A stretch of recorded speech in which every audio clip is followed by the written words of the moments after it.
नमस्कार दोस्तों, स्वागत है आप सभी का आज के नए वीडियो लेक्चर में। और आज के हमारे वीडियो लेक्चर का जो टॉपिक है वो है वर्णों के भेद। देखिए, वर्ण को दो भागों में डिवाइड किया गया है, पहला है स्वर, दूसरा है व्यंजन। तो आज इस वीडियो लेक्चर में हम स्वर के बारे में बात करेंगे और इसके अगले वीडियो लेक्चर में हम व्यंजन के बारे में बात करेंगे। चलिए समझते हैं कि स्वर क्या है, स्वर किसे कहते हैं और स्वर के कितने भेद होते हैं और उन भेद को कैसे समझ सकते हैं कि उस भेद का मतलब क्या है। इस वीडियो लेक्चर में इसी टॉपिक पर आज बात होगी। और अभी तक अगर चैनल को सब्सक्राइब नहीं किया तो जल्दी जल्दी सब्सक्राइब कर लीजिए ताकि आप भी हमारी छोटी सी फैमिली का हिस्सा बन सकें। और वीडियो को लाइक जरूर कर लीजिएगा, इतना काम आप प्लीज करना मत भूलिएगा। चलिए समझते हैं देर ना करते हुए। देखिए स्वर क्या होता है। जिन वर्णों को बोलते समय वायु के निकलने में कोई रुकावट पैदा नहीं होती उन्हें स्वर कहते हैं। ध्यान से सुनिएगा, जिन वर्णों को बोलते समय वायु के निकलने में कोई रुकावट पैदा नहीं होती उन्हें स्वर कहते हैं।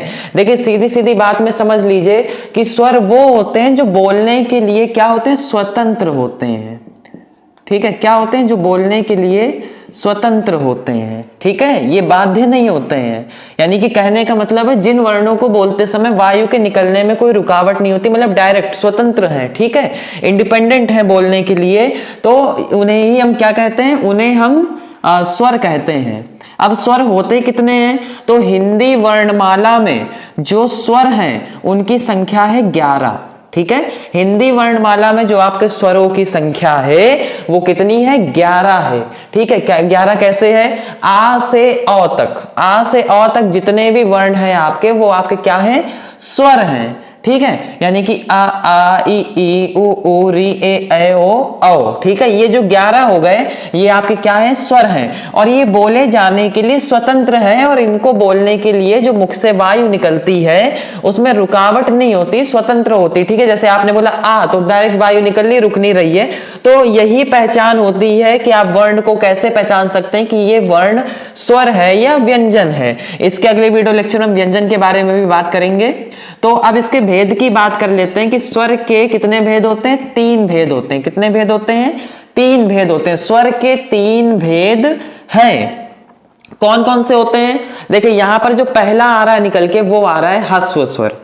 कौन सा आ रहा है, ह्रस्व स्वर आ रहा है। ध्यान से समझिएगा, पहला आ रहा है हमारा ह्रस्व स्वर, यानी कि इसका मतलब क्या, उच्चारण करते समय, बोलते समय कम से कम समय लगे, यानी कि जिसमें उच्चारण करते समय कम समय लगता है। ठीक है, यानी कि जिन वर्णों को बोलते समय कम समय लगता है उन्हें हम क्या बोलते हैं, ह्रस्व स्वर बोलते हैं। जैसे कि अ ई उ री, इसमें कम समय लग रहा है तो ये वर्ण आपके कैसे हो गए, ह्रस्व स्वर हो गए।